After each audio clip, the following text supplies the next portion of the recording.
सतनमो आदेश, गुरुजी को आदेश। आज श्रीमंत दत्त जयंती, भगवान श्री दत्तात्रेयांचा जन्मोत्सव। आणि थोडा आज सकाळी उठून पूजापाती केली, त्यामुळे आता संवाद आपण करूया। दत्त म्हणजे कोण? दत्तात्रेय, अत्री आणि अनुसयेचा पुत्र म्हणजे दत्तात्रेय। आता याच्यात कथा आपल्याला सगळ्यांना माहित आहे, ती काही कथा मी परत रिपीट करणार नाही। परंतु या अवतारामध्ये तीनही देवता एकदमात मिश्रित स्वरूपात, एकत्रित स्वरूपात आपल्या समोर येतात। आणि त्या देवता असतात जगाला निर्माण करणारे ब्रह्मा, ब्रह्म्याला निर्माण करणारे विष्णू, आणि या दोघांची सुद्धा मिनिस्ट्री कुठेतरी डगमगली किंवा कुठेतरी इम्बॅलन्स झाली तर संहार किंवा फायनल रिझल्ट देणारे महेश। बघा बरं का, तर त्यामुळे हे तीन देवता एकत्रित स्वरूपात जेव्हा अवतरित होतात तेव्हा त्या एकत्रित स्वरूपाला दत्तात्रेय किंवा दत्त अवतार असं म्हणतात। संपूर्ण विश्वामध्ये या तीनही देवतांनी एकाच स्वरूपामध्ये प्रगट होण्याचं, अवतरित होण्याचं हे पहिलं कार्य होतं। आता आपल्याला ही कथा सर्वात पहिले ऑथेंटिकेटेड, ज्याला आपण म्हणतो ना, प्रमाणभूत कुठे पाहायला मिळते, तर ती प्रमाणभूत आपल्याला कथा पाहायला मिळते श्रीमद भागवतामध्ये। आता कसं काय, म्हणून मी तुम्हाला नेहमी सांगतो की श्रीमद भागवतामध्ये भगवान विष्णूंचे एकंदरीत 24 अवतार सांगितले गेले। पहिला अवतार होता सनत सनातन सनत कुमार सनंदन, आणि म्हणजे म्हणून श्रीमद दत्तात्रेयांच्या अवताराची ऑथेंटिकेटेड माहिती जी आपल्याला मिळते ती श्रीमद भागवतामध्ये मिळते। त्या भागवतामध्ये भगवान विष्णूंच्या 24 अवतारांपैकी 6वा अवतार हा दत्तात्रेयांचा होता। म्हणून भागवताचं परिपूर्ण पारायण किंवा प्रॉपर भागवत जे कोणी सांगतात ते भगवंताच्या 24 अवतारांमध्ये 6वा अवतार दत्तात्रेयांचा पण सांगतात। आता दत्तात्रेयांची माता अनुसया यांचा रेफरन्स रामायण काळामध्ये सुद्धा मिळतो। वनवासामध्ये जेव्हा प्रभू श्रीराम, माता सीता आणि लक्ष्मणजी विचरण करत असतात तेव्हा ते अनुसयाच्या आश्रमामध्ये जातात, अत्री मुनींच्या आश्रमामध्ये जातात। तिथे अनुसया पातिव्रत्याचे नियम हे सगळे सीतेला सांगते, आणि त्यावेळेस अनुसया सीतेला वरदान देते की तुमरो अहिवात बनी रहे, म्हणजे तुझं सौभाग्य जे आहे ते सर्वांसाठी लाभदायक असो। त्यामुळे हा कार्यकाळ कधीचा आहे ते माहीत नाही, परंतु मूळ दत्त परंपरा जी आहे, म्हणजे मूळ दत्त परंपरा असं म्हणत असताना सुद्धा दत्त संप्रदाय हा खरा अधिष्ठित कधी झाला या बाबतीत कोणी सांगू शकणार नाही, खरंच कोणी सांगू शकणार नाही। आता राहिलं दत्तात्रेयांचा आणि नाथ संप्रदायाचा संबंध, हा फक्त महाराष्ट्रात म्हणवला जातो। इतर राज्यांमध्ये किंवा इतर प्रांतांमध्ये दत्तात्रेयांचा परिपूर्ण नाथ संप्रदायाशी तसा संबंध नाही। हो, दत्तात्रेयांची आणि गोरक्षनाथांची भेट झालेली आहे, आणि म्हणून दोघांचेही स्थान हे गिरणारी आहे। आणि तसं जर पाहायला गेलं भौगोलिकदृष्ट्या म्हणतोय बरं का, तर गिरनारमध्ये हे जे 2 शिखर आहे, एक गोरक्षगड आहे आणि एक दत्तगड आहे, ज्याला आपण गुरु शिखर पण म्हणतात। खरं तर गुरु शिखर हे माहूरला आहे। तर गिरनारला आपण हे दोन्ही शिखर पाहतो। या शिखरामध्ये गोरक्षनाथजींचा जो टिल्ला आहे तो थोडा उंच आहे, परंतु जाताना आपण पहिले तिकडे जातो, त्यामुळे आपल्याला दत्तात्रेयांचं शिखर थोडंसं उंच वाटतं। तर या दोन्ही शिखरांवर दत्तात्रेय आणि गोरक्षनाथांचा संवाद झाल्याची नोंद परिपूर्ण अधिकृतपणे नाथ संप्रदायामध्ये नवे 3 ते 4 दिवसांपहिले मी स्वतः ती फेसबुकवर टाकलेली आहे। आता महानुभाव संप्रदायामध्ये सुद्धा दत्त अवतार आहे। पंचावतारांमध्ये कृष्णानंतर दत्तात्रेय ते मानतात। त्यांचा दत्त हा एकमुखी। आता हे सुद्धा अजून कन्फ्युजन आहे की दत्तात्रेयांची त्रिमूर्ती म्हणजे 3 मुखावली मूर्ती ही कधीपासून अधिष्ठित आली, तर एकंदरीत जुन्या जर दत्तात्रेयांच्या मूर्त्या जर तुम्ही पाहिल्यात, ज्या म्हणजे अगदी 18व्या शतकाच्या पहिले होत्या, त्याच्यात तुम्हाला त्रिमूर्ती 3 मुख असलेली दत्तात्रेयांची मूर्ती कुठेही सापडणार नाही। नवे पुष्कळशा ज्या मूर्त्या वासुदेवानंद सरस्वती स्वामी महाराजांनी, टेंबे स्वामी महाराजांनी, प्रत्यक्ष दत्त आहेत बरं का ते, त्यांनी स्थापित केल्या, त्या सुद्धा एकमुखी दत्ताच्या होत्या।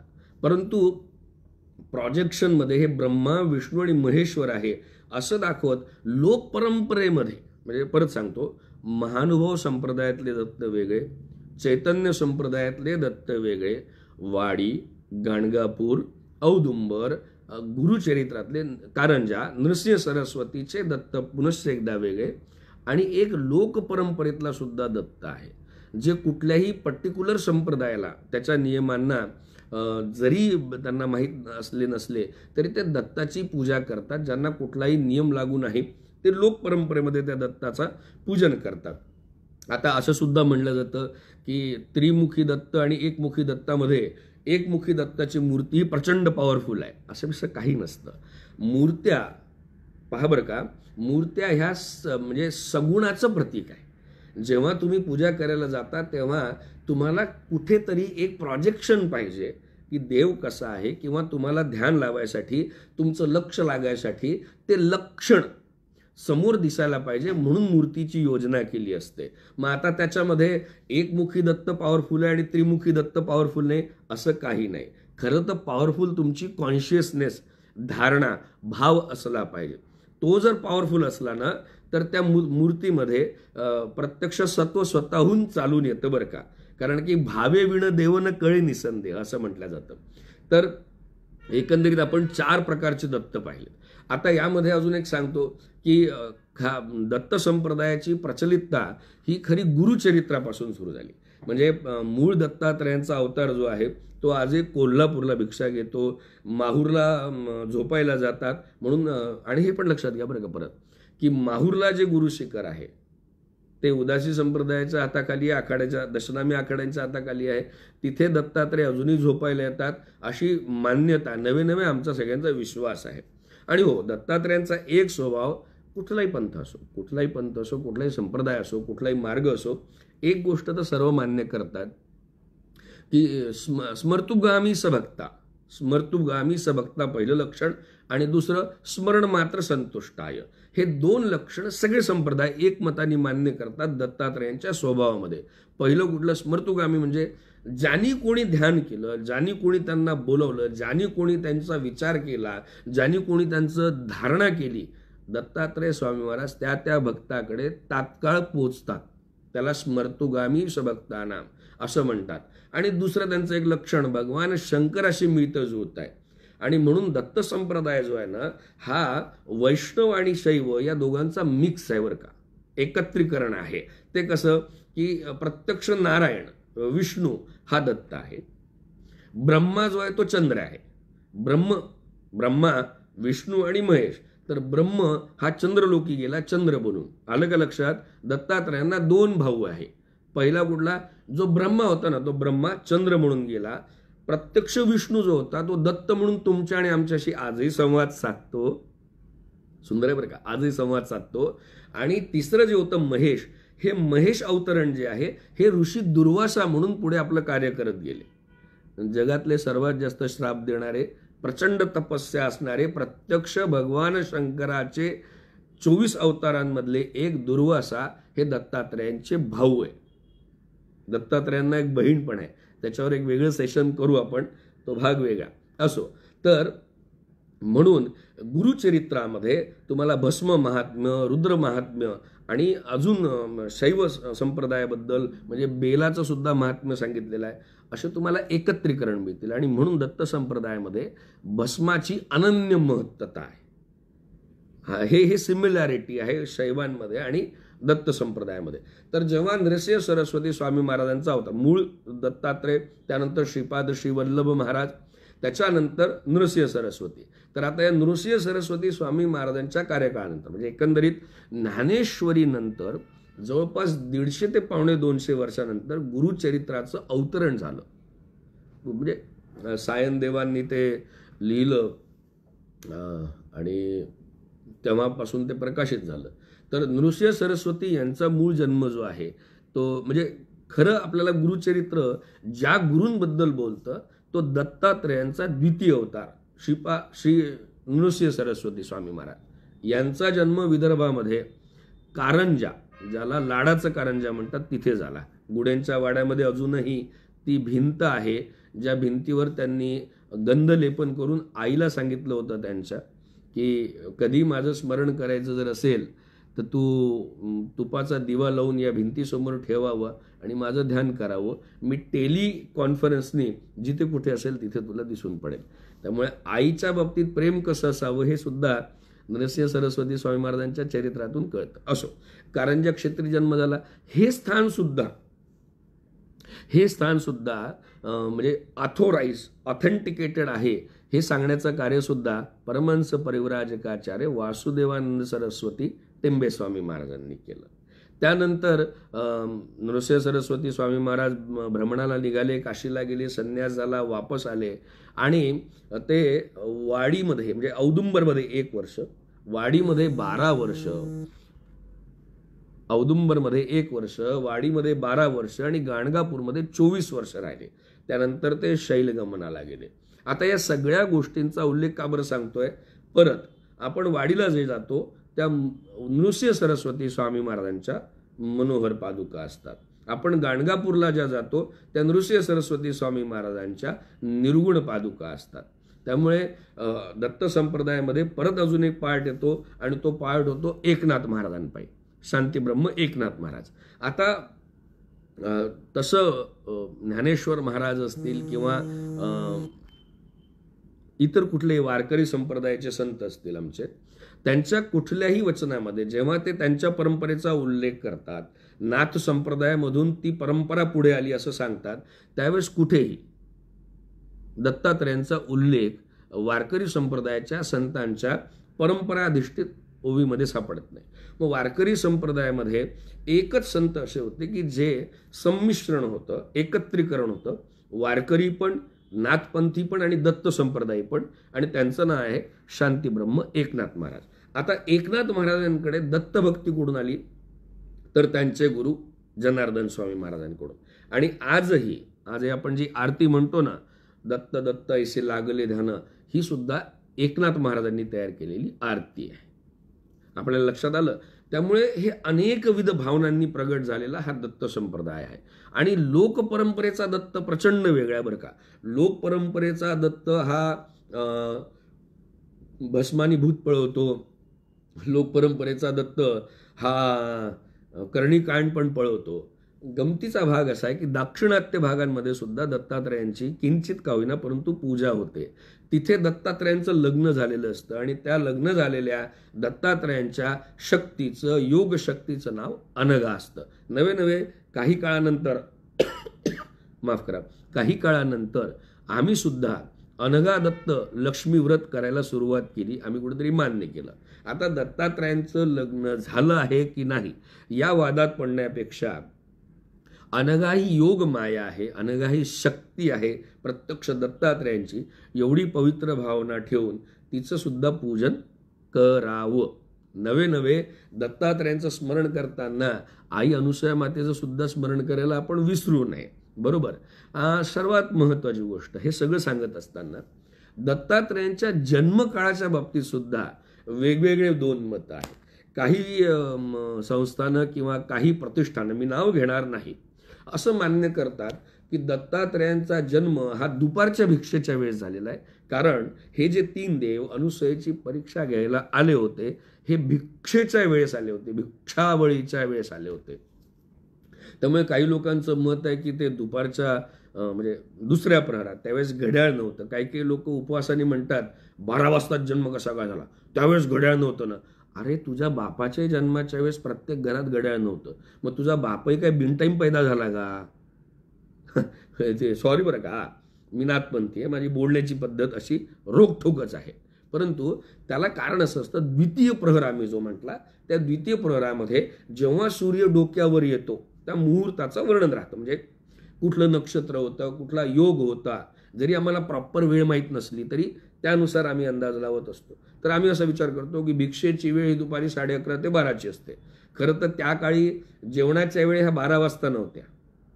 त्यावेळेसचा माणूस 9:30-10 वाजता जेवण करून आपल्या कामाला रवाना व्हायचे. असो, पण आपण एक दुसऱ्या प्रहराचं ज्यावेळेस सूर्य डोक्यावर शिरावर असतो तर त्यावेळेस काही लोक असं मान्यता देतात की भगवान दत्तात्रयांचं अवतरण, जन्म नाही अवतरण, हे दुपारीच्या दरम्यान झालेलं आहे सूर्य डोक्यावर असताना.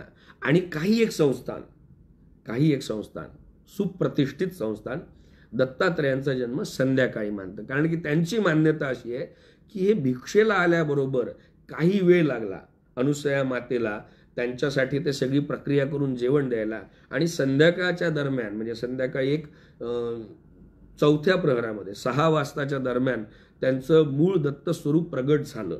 त्यामुळे तुम्ही 12 वाजता जर समजा दत्त जन्म करू शकले नाहीत तर तुम्ही संध्याकाळी 6 वाजता दत्त जन्म करावा. आता दत्त जन्माच्या दिवशी, दत्त जयंतीच्या दिवशी काय करावं, तर हे गुरुतत्व आहे. तुम्हाला दत्त मंदिर भेटलं नाही तर कुठल्याही शंकराच्या मंदिरामध्ये जाऊन शंकराच्या पिंडीवर अभिषेक करावा. तुम्हाला जर शंकराच्याही मंदिरात जायचं नसेल तर स्वतःच्या गुरूंच्या नावाने स्मरण करायचं. तुम्हाला जर समजा गुरूंच्या नावाने स्मरण करायचं नसेल तर स्वामी समर्थांच्या मंदिरात जावं. तुम्हाला तेही जर शक्य नाही झालं तर गुरुचरित्राच्या पोथीला वंदन करावं. तुम्हाला तेही शक्य नाही झालं तर गुरुचरित्रातला 9वा अध्याय वाचावा. तुम्हाला तेही शक्य जर नाही झालं तर वासुदेवानंद सरस्वती टेंबे स्वामी महाराज यांनी तुम्हाला आणि आम्हाला एक फार सुंदर दत्त मंत्र दिला, आणि तो दत्त मंत्र सर्वश्रुत आहे. खूप लोकांना हे माहिती नाही बरं का, की दत्तात्रेयांचा जो सर्वश्रुत मंत्र आहे, दिगंबरा दिगंबरा श्रीपाद वल्लभ दिगंबरा, हा मंत्र परमहंस परिव्राजकाचार्य वासुदेवानंद सरस्वती टेंबे स्वामी महाराज म्हणजे थोरल्या स्वामी महाराजांनी आम्हाला दिला. नवे त्याच्यावर आपण एक वेगळं सेशन करू. करुणा त्रिपदी सुद्धा जी आहे ना, ती सुद्धा वासुदेवानंद सरस्वती स्वामी महाराजांच्याच मुखातून अवतरल्या गेली. त्यामुळे दत्त जयंतीला काय करावं तर दत्तगुरूंचं स्मरण करावं, गुरूंचं स्मरण करावं, शक्य झालं तर दत्त जन्माचं पारायण करावं. आणि ते पण सांगतो, अंतःकरण असता पवित्र, सदा सर्व काळ वाचावे गुरुचरित्र. तुम्ही बाह्य नियम वर फार जास्त कॉन्सन्ट्रेट करता. माझं म्हणणं आहे, अंतःकरण जर पवित्र असेल, गुरु महाराजांचा जप करावा, भस्म लावावं, शुचिरभूत व्हावं आणि गुरुचरित्राचं पारायण करावं. आणि पारायण जर जमत नसेल तर 1 जन्माचा जो अध्याय आहे तो तेवढ्या पुरता वाचावा. दत्तगुरूंचा जन्म झाला म्हणून आनंद साजरा करावा. आता ते नैवेद्यामध्ये काय असावं काय नाही तर तो ज्याचा त्याचा प्रश्न. दत्तगुरूंना काय आवडतं काय नाही, दत्तगुरूंना स्वीकारायला सर्वात जास्त जर काही आवडत असेल तर ती तुमची भक्ती असते. तुम्ही ताटात चून भाकरी जरी दिली, ती प्रेमाची जरी असेल ना, तरी ते स्वीकार करतात. त्यामुळे ते मेनूमध्ये मी काही जाणार नाही.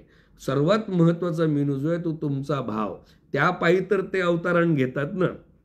असो, आजचं सेशन खूप लांब झालंय, पण नक्कीच ज्या ज्या गोष्टी तुम्हाला माहीत नव्हत्या या सेशनमुळे जर त्या माहीत झाल्या असतील, शेअर करू नका, ते काय म्हणतात त्याला लाईक करू नका, परंतु हो आपल्या पुढल्या पिढीला सांगा, इतर लोकांना सांगा बरं का. मला तुमचे व्ह्यू नको आहे, मला लाईक नसलं तरी चालतंय, परंतु ह्या ज्या गोष्टी आपल्याला माहीत नाही आणि जेव्हा कधी या माहीत होतात तेव्हा त्या प्रसारित होणं, प्रोजेक्ट होणं, ज्याला आपण म्हणतो ना की लोकांपर्यंत जाणं फार महत्त्वाचं आहे. त्यामुळे माझा उद्देश या प्रत्येक सेशनमधला हाच असतो की मला लाईक नाही भेटले तरी चालतील, शेअर नाही झालं तर मी कधीच विनंती करणार नाही, केली पण नाही, पण जे जे तुम्हाला आज नवीन माहीत पडलं ते लोकांना नक्की सांगायचा प्रयत्न करा. कारण आपल्या घरातल्या गोष्टी आपल्याला माहीत पाहिजे, तेव्हाच कुठे हा सनातन धर्म टिकेल, पुढे जाईल. असो, पुनश्च एकदा दत्तात्रय स्वामी महाराजांच्या अवतरणाच्या तुम्हाला खूप खूप खूप शुभेच्छा. हा दत्त सुखाचा जाऊ, हा दत्त अनंत आहे आणि तो तेवढाच कृपाळू आहे. म्हणून म्हटलं ना, स्मर्तुगामी आणि स्मरण मात्र संतुष्टाय, हे त्याचे 2 गुण आहे. आणि म्हणून लोकपरंपरेच्या दत्तामध्ये काही काही कवणं पण आहे, दत्त दत्त दत्ताची गाय. खरं तर ते लोकपरंपरेतला दत्त फार सोपा आहे. त्यामुळे आजही दुपारच्या वेळेस कोणी भिक्षेला आलं ना, म्हणजे एक पश्चिम महाराष्ट्राच्या भागात खेडेगावांमध्ये, तर त्याला का नकारत नाही माहिती आहे का, लोकपरंपरेतला जो दत्त आहे ना तो दुपारी भोजनाच्या वेळेस कोणाकडे भिक्षेला येऊ शकतो असं म्हणतात. आणि म्हणून साईबाबांच्या बाबतीत बोलायचं राहिलं तर एक साईबाबांची सुद्धा आरती आहे, ऐसा येई बासाई दिगंबरा अक्षय रूप अवतारा सर्व ही व्यापक तू. त्यामुळे या दत्तात्रयांचं व्यापकत्व भिक्षेकरी म्हणून, भिक्षा घेणारा एक अवलिया अवधूत साधू म्हणून प्रचंड मोठं आहे. हे दैवत फार सुंदर आहे, फार सहज आहे. त्याला किचकट बनवून तुम्ही स्वतःला त्रास करून घेऊ नका. त्यामुळे दिगंबरा दिगंबरा श्रीपाद वल्लभ दिगंबरा. आणि वैयक्तिक मला जर विचाराल तर मला थोरले स्वामी फार आवडतात. म्हणजे स्वामी समर्थ आणि थोरले स्वामी महाराज हे प्रत्यक्ष दत्त आहेत. आणि कधीतरी जर समजा शक्य जर झालं तर थोरल्या स्वामी महाराजांचं चरित्र, तेंबे स्वामी महाराजांचं चरित्र वाचावं की एखादी व्यक्ती दत्तांच्या प्रती किती समर्पित असू शकते. म्हणजे दत्त थोरले स्वामी महाराजांची बोलायचे, ते का बरं बोलायचे हे त्यांचं चरित्र वाचून समजतं. कधीतरी बसलो, देवाला एक अगरबत्ती लावली, देव अंगात आला आणि बडबड करायला लागले, इतका पण दत्त हलका नाहीये बरं का. पण दत्त थोरले स्वामी महाराजांसोबत बोलतो यावर माझी श्रद्धा आहे. आणि ते का बरं बोलतो एकदा चरित्र वाचून पहा. असो, आजचं सेशन खूप लांब झालंय, त्यामुळे आपल्या सर्वांना दत्त जयंतीच्या अनंतोत्तम शुभेच्छा. दत्त गोरक्ष विजय तेत राम, गुरु गोरखनाथ जी भली करे, श्री दत्त महाराज जी भली करे, नाथ जी गुरु जी को आदेश, सभी को आदेश. पुनश्च एकदा गुरु महाराजांचं स्मरण करावं, दत्तात्रेयांचं स्मरण करावं, सद्गुरूंचं स्मरण करावं, थोरले स्वामी महाराजांचं स्मरण करावं, स्वामी समर्थांचं नमन करावं आणि दत्त जयंतीचा आनंद साजरा करावा. काहीच जर भेटलं नाही तर आकाशामध्ये पौर्णिमेच्या पूर्ण चंद्राला पाहावं, त्याचं शीतल किरण आपल्या अंगावर पडत असताना परिपूर्ण श्रद्धेने हा भाव ठेवावा की ते किरण म्हणजे दत्तात्रेयांची कृपाच आपल्या सर्वांवर तुषार सिंचन करते आहे, प्रकाश सिंचन करते आहे. आदेश. गुरुदेव दत्त.